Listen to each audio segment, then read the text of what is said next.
shirkadda dhismayaasha casriga Ifcom Construction Company dhismahan waxay ka hirgelisay degmada Maxamed Mooge gaar ahaan xaafadda Dar es Salaam.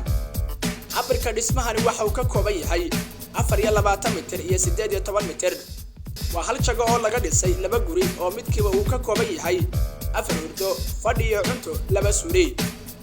halka service-kana uu ka kooban yahay suuli oo hurda kitchen iyo gaargal aad u weyn. kaalay oo ila daawo kanina waa qolka fadhiga oo si casri ah loo qalabay.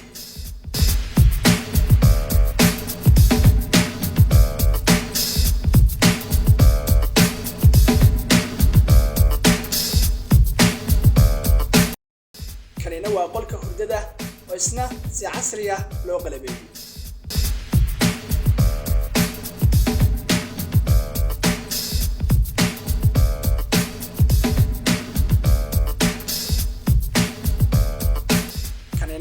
waa masterka guriga ama qolka suuliga.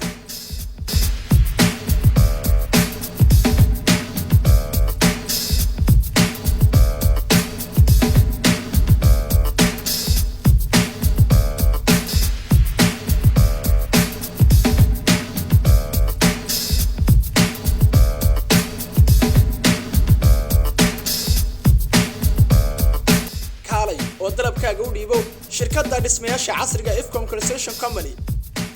balankeenu waa shirkadda tayada iyo raaniska Ifcom Construction Company.